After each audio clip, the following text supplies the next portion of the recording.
diverse enough to be able to evaluate, 1 minute, 5 minute, 10-minute forecasts all the way out to climate-based simulations that, we needed to have some additional low-level workflow and examples and so forth. So in 2016, the METplus wrappers started being developed. In 2017, EMC started developing their global verification workflow using METplus to be side by side with their VSDB capability.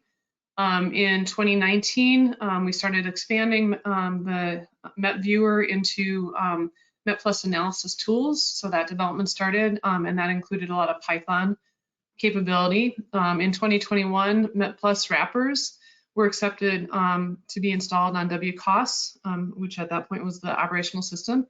And as of Tuesday of this week, we received excellent news that now all of the components of METplus, including all the Python-based wrappers that are in the METplus analysis suite, are accepted for installation on WCOS 2.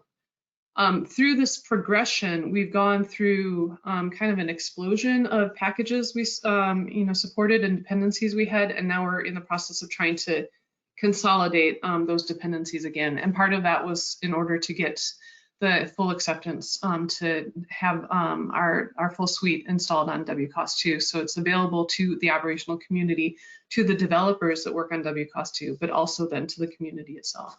So right now, the current METplus code base is C++, some Fortran, but we try really hard to not have too many dependencies on Fortran libraries, just because it adds to the complexity.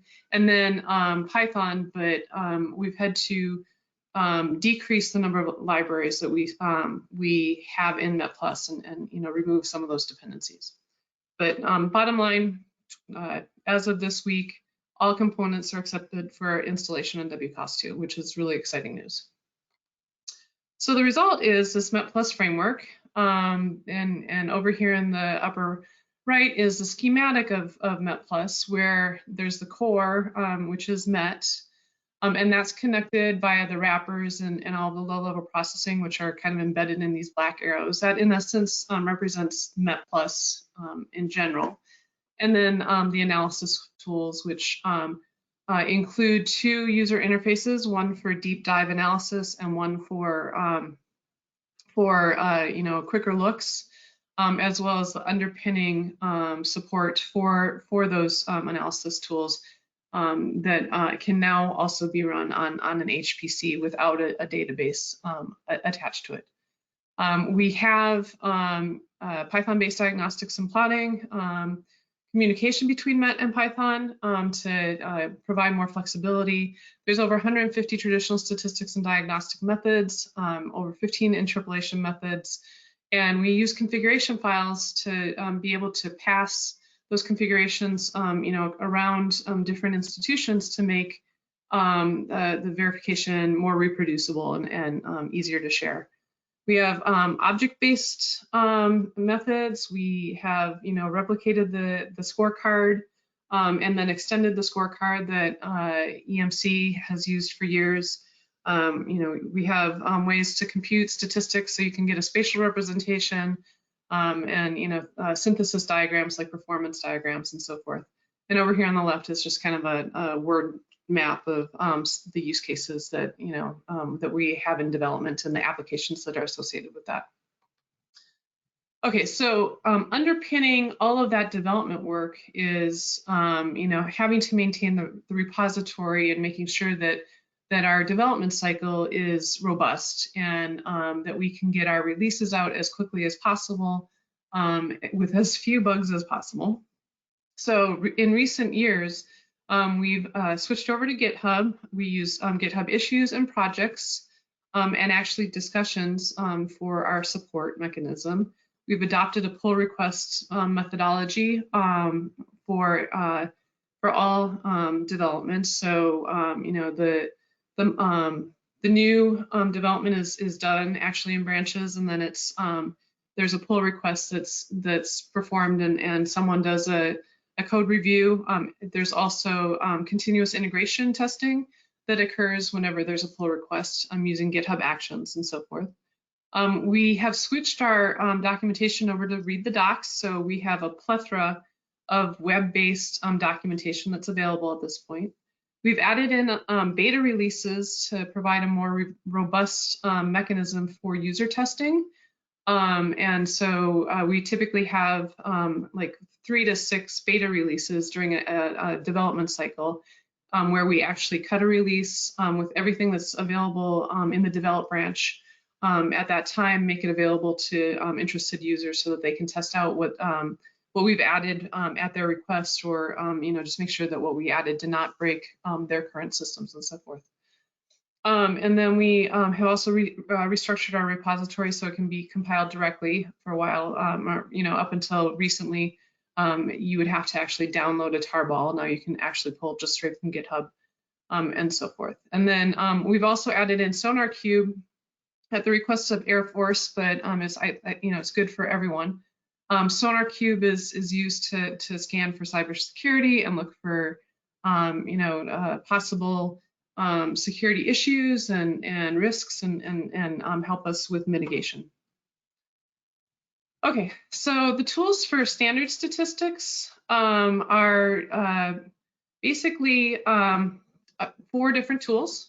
And then all of the other tools that are shown here in these little bubbles in blue are basically extensions beyond standard statistics that are available in METplus. I'm not going to go into all of the statistics that are available. You can find those online in our documentation and so forth.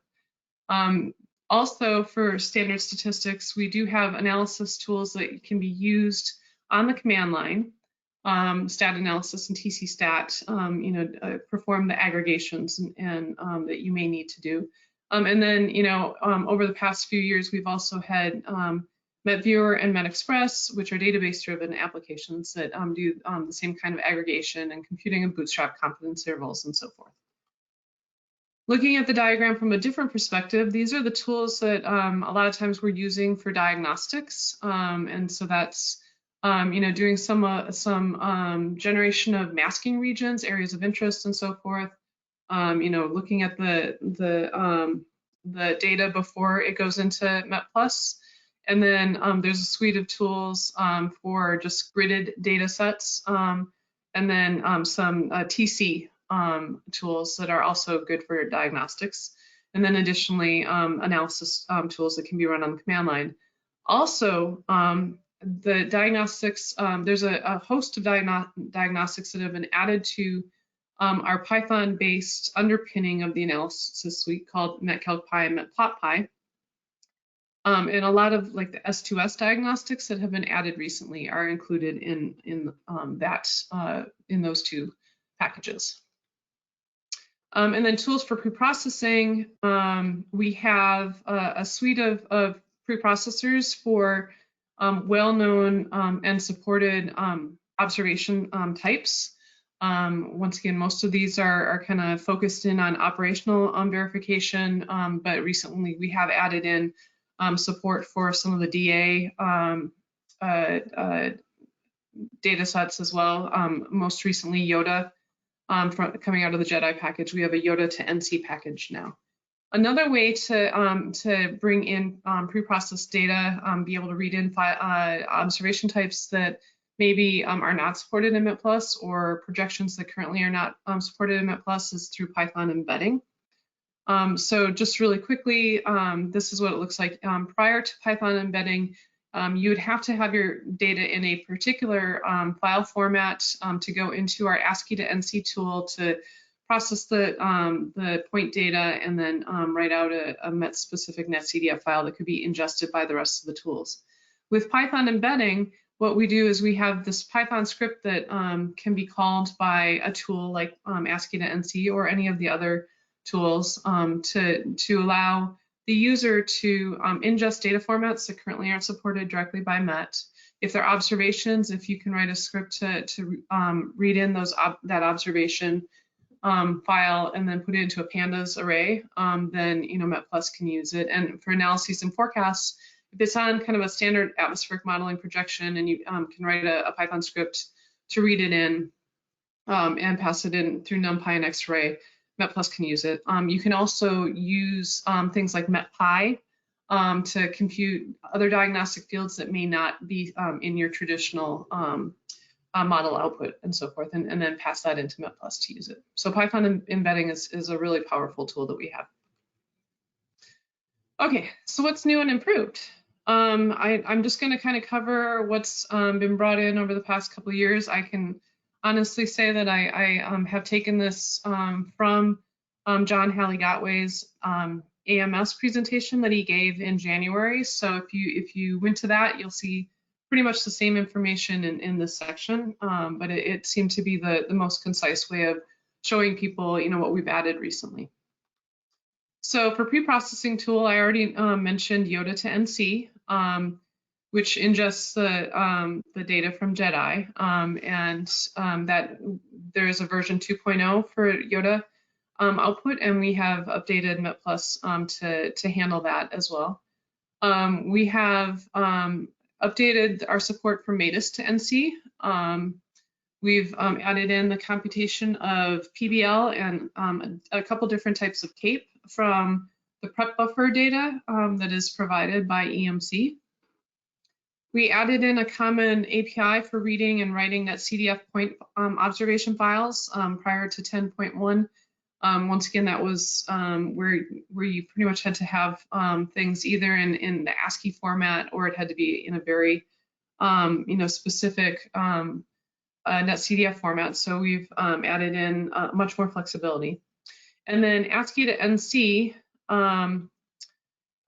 we've added in support for NDBC buoy data, EPA AirNow data, as well as AeroNet version 3 data.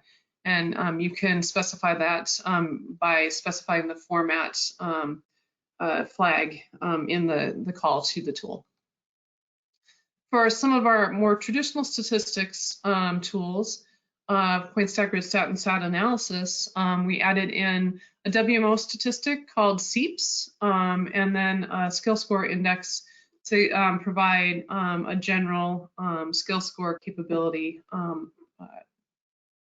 We also added in an uncentered anomaly correlation and scatter index. For categorical statistics, the Heidke skill score expected correct. For probabilistic statistics, the rank probability score complement to it, and then a couple of spatial methods in what we call our distance map capability, the G and G beta, which was contributed by one of our NCAR scientists, Eric Gilliland. And then additionally, we added in some additional capability for conditional stratifications. So you can stratify the matched pair record column and thresholds in order to filter your pairs and be able to have more power on the command line.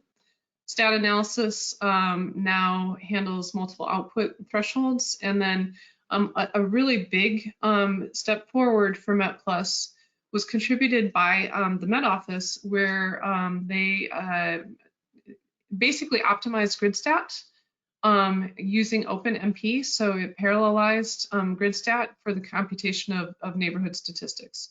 And so one of the things that we plan to do moving forward is take that formula for speeding up GridStat and optimizing it and apply it to all of our other tools, especially the ones that are very memory intensive. For Ensemble Verification, we split apart Ensemble Stat because it used to be doing pre-processing as well as computation of statistics, and it was getting just way too complicated.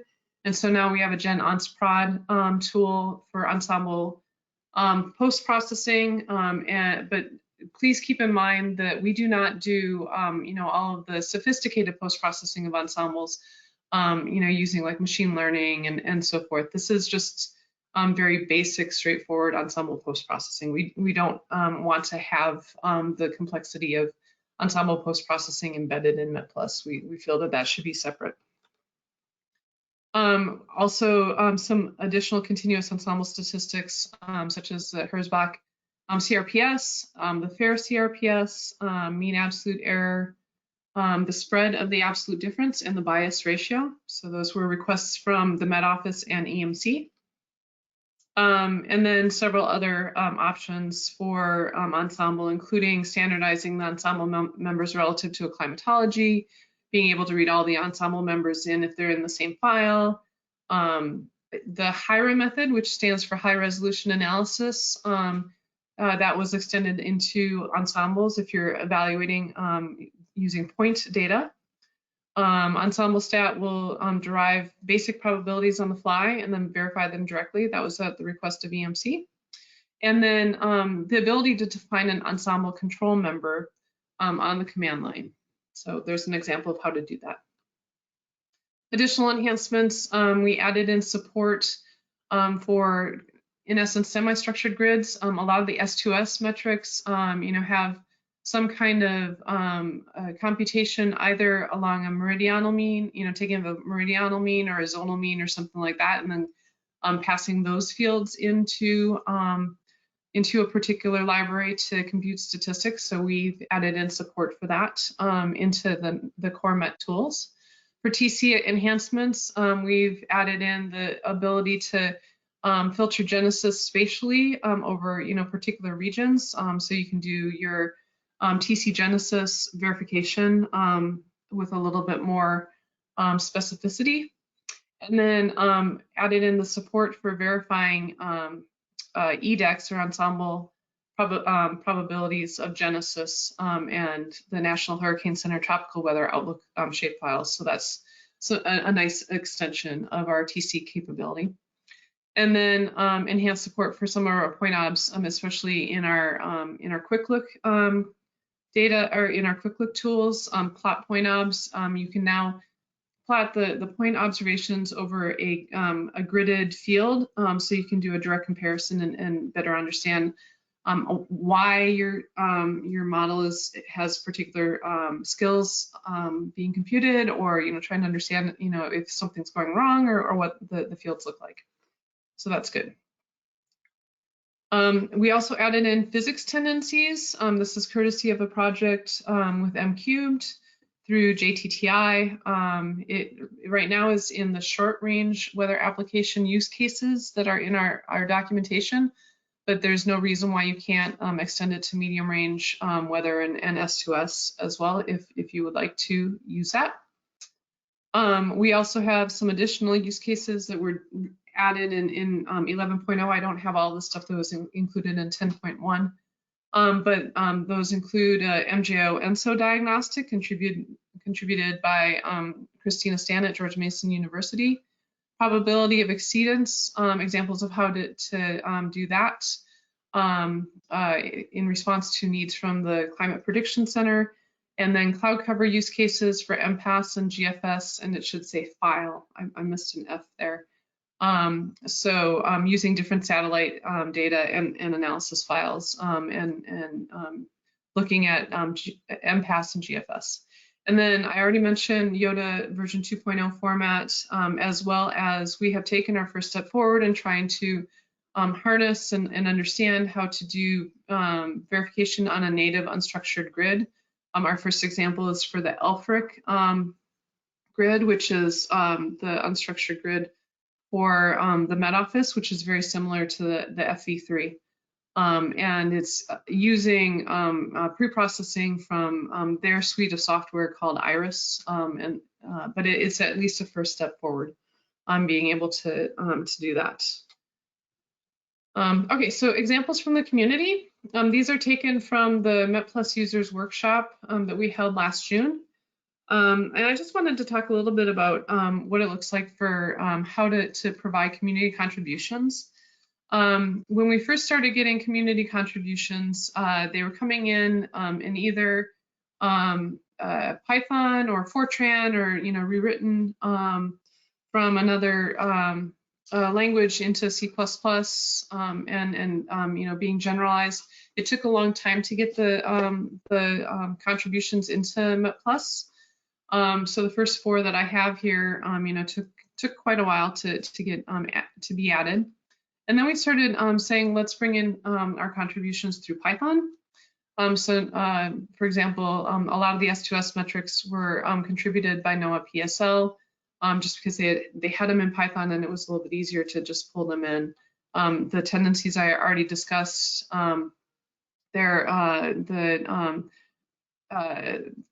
radius of maximum wind methodologies and support for tailborne Doppler radar verification and using tailborne Doppler radar for verification. Those came in as Python and so forth. So things that are coming in Python generally take maybe three months to a year, depending on how sophisticated the capability is, and that's trying to figure out where to make it fit within METplus. And then now we also we have to be very careful about which Python libraries we take on as dependencies, because if we want to get these onto WCOS2, then NCO has to approve the Python libraries. So moving forward with community contributions, we'll have to be a little bit more selective on what Python packages we bring in. And then I just wanted to show you that there are examples from the workshop of METplus being used on the UFS prototypes. This is work that Maria Gainey did up on AWS, looking at P5 and P7 and applying diagnostics such as the Hoffmuller diagram and the space-time coherence spectra. Same thing, applied it to P5 and P7. So the connection with the NOAA Big Data Project has been made. So if you want to start doing analysis of prototypes, if the data are up in the cloud in the Big Data Project, we should be able to have you using METplus to do that. Here's examples coming from the Met Office just to get you thinking about other aspects of coupled modeling, looking at things like chlorophyll in the oceans, or sea ice, or something like that, or using scatterometer winds in one of the packages. Here, and then this is also an example of one of our tools called Grid Diag that computes the joint and marginal distributions from a data set. So you can look at the relationship between two different fields in the model. And then this is for space weather. They were trying to wrap their brains around, what was going on with their analysis when they had a lot of observations and when they didn't have observations. And so we started working with them on defining masking based on the number of observations available at it in any grid box. And so you can see that they had a mask that they developed so that they could do, compute statistics for data-rich regions and then for data-sparse regions, and do those comparisons so that they can better understand what's going on within their system. And then here's an example just demonstrating how you might use some of the more advanced methods in METplus on, say, like climate models, using our object-based diagnostic evaluation mode to look for objects within a season of data or multiple years of data, and then synthesizing the number of mode objects, for example, into the frequency of those precipitation objects, and just trying to get a sense of how well the model is performing with regards to a particular phenomena like that.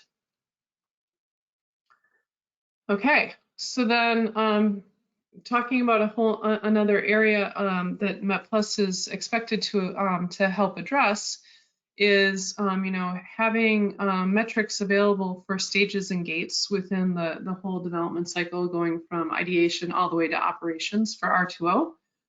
And this is one of the diagrams that came from Hendrik and others, just kind of showing all the different phases of R2O, and the hope is that METplus will be able to span all of the different gates.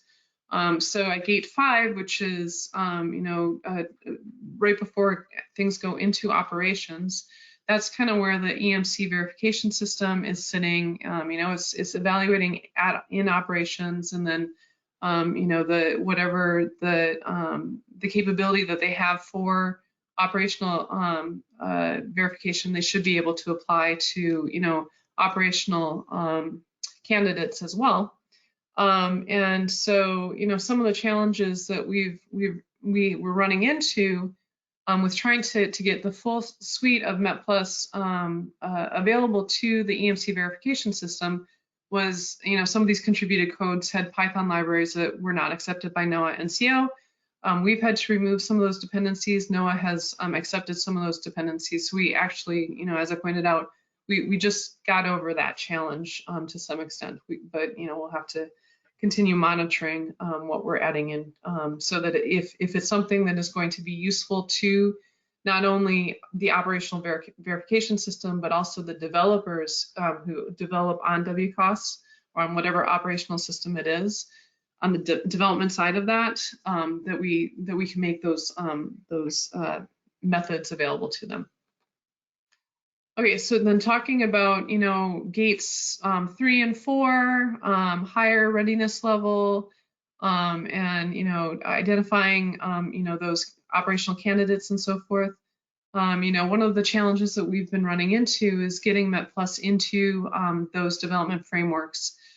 We've recently, through a lot of hard work from the short range weather app team, been able to get METplus into the short range weather app workflow, and now they're in the process of extending the capability. One of the things that we had to do, and we wanted to do this, but we had to do it to make it so that it would be useful in the short range weather app framework, was to add in the capability to compute the same statistics that are available in say like METviewer from the command line, not using a database, but rather than, you know, just using the flat files that are available on the HPC system.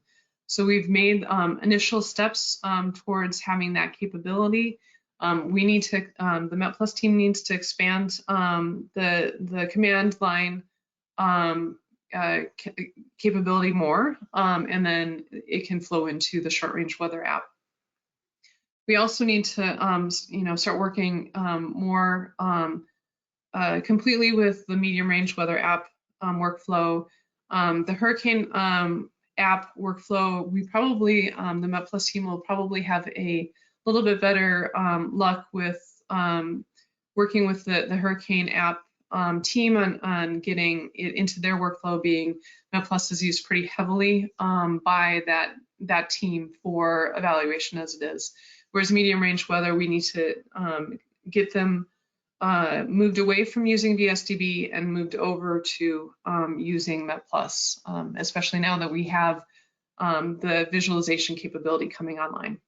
And then thinking ahead, because of our work with Space Weather Prediction Center, we're well situated to be helping the Space Weather app, you know, start doing evaluation as their workflow is developing moving forward.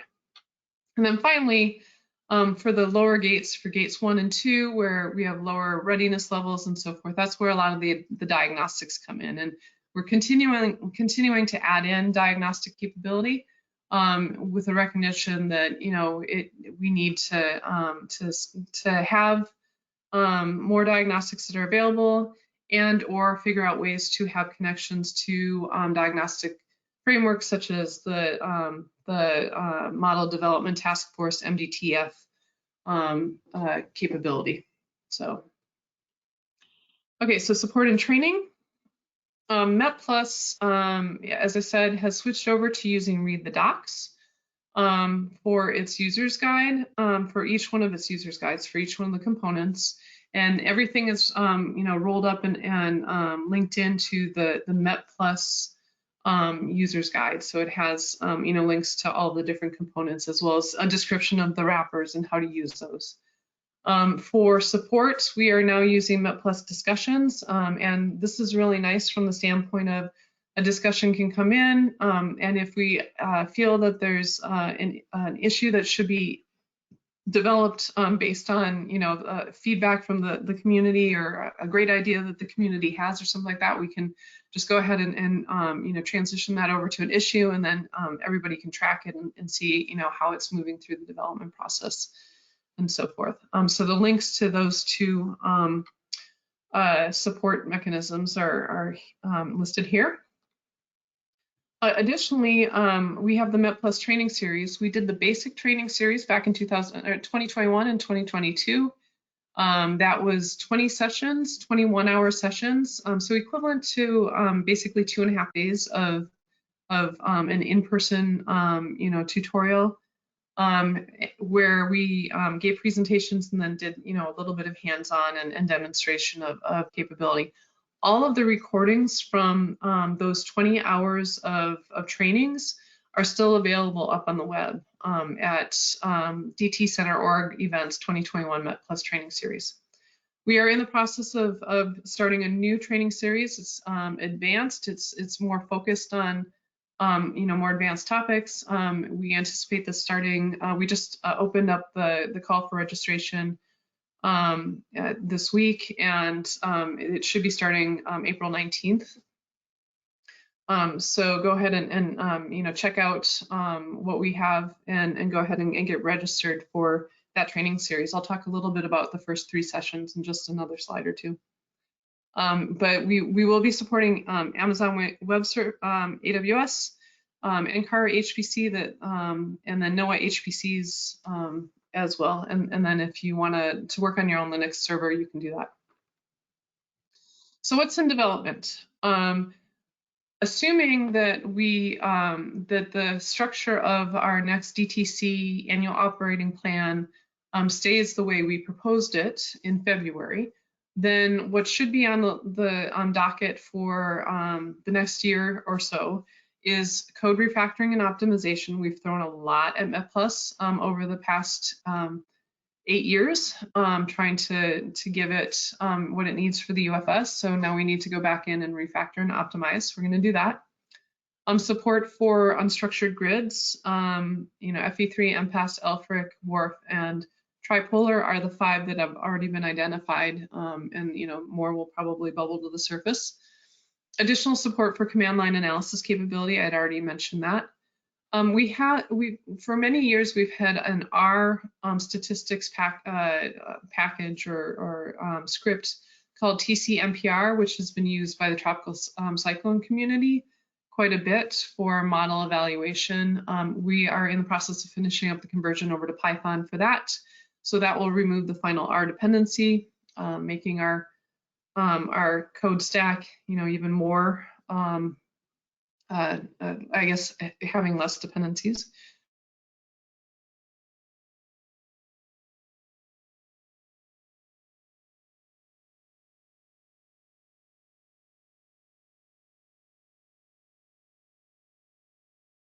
Projects right now. Additional diagnostics for tropical cyclones, S2S. We have 3 projects where we're working, and now we have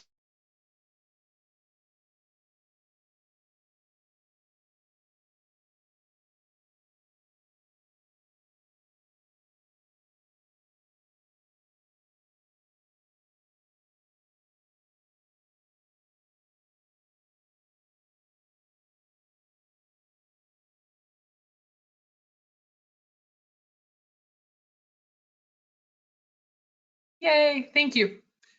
Okay, so and then finally, connections to the DTC software package CCPP single column model to facilitate hierarchical development, and then additional database capabilities, including database connections that can be made across institutions so that you can, pull baselines, say from EMC, and then compare your statistics, your skill to that, and then also optimize, work towards optimizing for speed and performance. And I'm almost done. So the last thing that's coming up, I just wanted to point out that we are also working on trying to improve our user experience. We have an improvement project with a focus group John Opatz is leading. That work will be ongoing between now and like the August-September timeframe. We do have the METplus online tutorial available for version 5.0 with instructions for installation, many of the MET tools and other useful functionality. We've added in a lot of content to that. So if you've used the online tutorial before, you may want to revisit it to see what else we've added, especially regarding like Python embedding and so forth. And then the advanced training series, as I said, starts in April. The first focus is going to be on the use of AWS to evaluate prototypes and evaluation for S2S and for coupled modeling. So, some of the component models, how to use METplus to evaluate those. And then I just want to encourage people, if you want to contribute to METplus, one way to do that is through the DTC Visitor Program.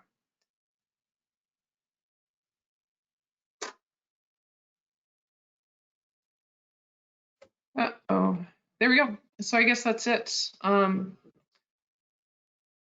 So if you've got any questions, go ahead and let me know. Are you able to access that document in the chat with the questions? Looks like there's none at the moment, but. Sure. And sorry about the glitch. I was hotspotting off my phone and my phone died. And so then it switched over to my regular Wi-Fi.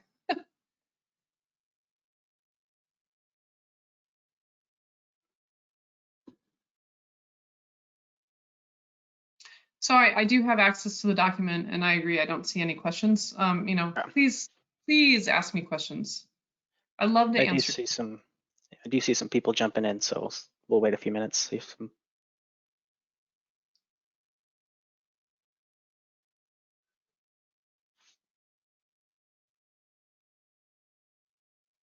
Kind of depends on how quickly they write, huh?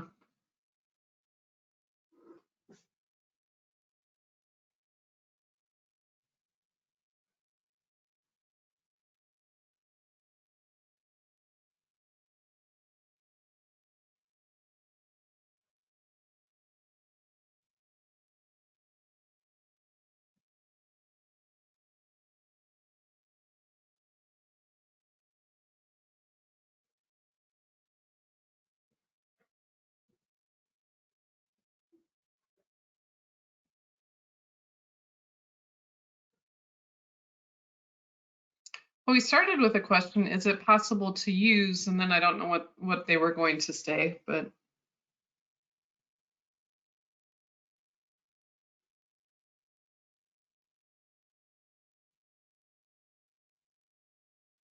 Is it possible to use MET for chemical variables? So yes, it should be possible to use MET for chemical variables because there is we have generalized support for MET so that you can specify the names of the forecast field and the observed field to match what's in those data. It doesn't have to conform to any specific naming convention or anything like that. So that's the broad answer. The caveat to that is that we find that there are times where we think that METplus should be able to support something, and then we find that maybe there's a little nuance that stands in the way. So we would suggest that if you're struggling with having METplus read something, to once again, just please write to the discussions board. We have our scientists and our engineers monitoring it daily. And we do tend to let a question sit for 24 hours so that if there's someone in the community that can answer the question, they can go ahead and do that so that we're not just like jumping on top of questions. We would like to develop the community more, but we are more than happy to try and debug issues if you do have something with reading a chemical variable.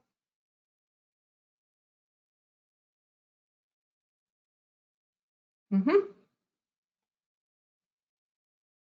And towards that end, if you use MET to to do some evaluation of your atmospheric chemistry variables and so forth, we would love for you to contribute that back to us in the form of a use case, which are basically the examples that we have, which have a small data set that's an input, and then we know what the expected output is, and some documentation, so that others within the community can see how to set up METplus for that type of application. So that's one way to contribute back to METplus.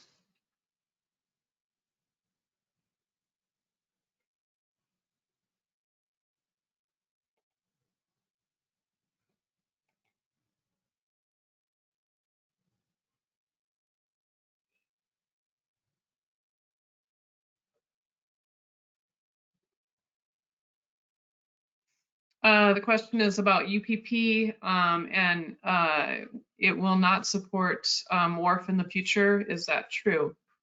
To be honest, I don't know that I'm the right person to answer that, but I think I would have to defer to someone else with regards to UPP and their support of WRF.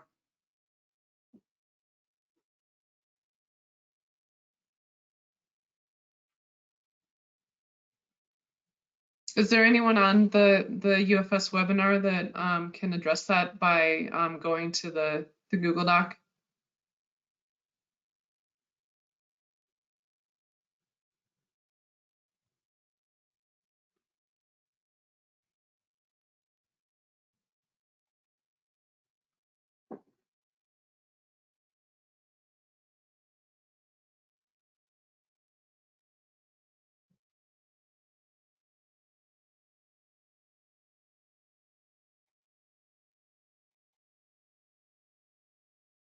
Are there any more questions?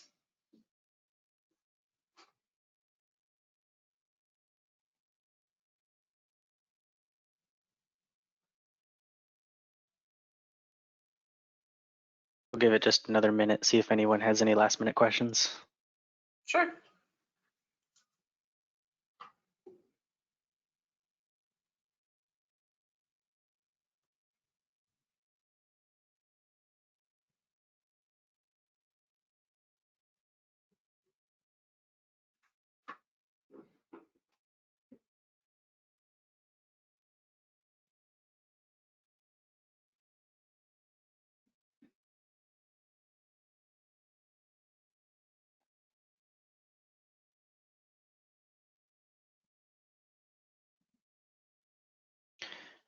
Okay, I'm not seeing a ton of activity in that Google Doc, so thank you, Tara, and I guess we'll just end here and give everyone 10 minutes back.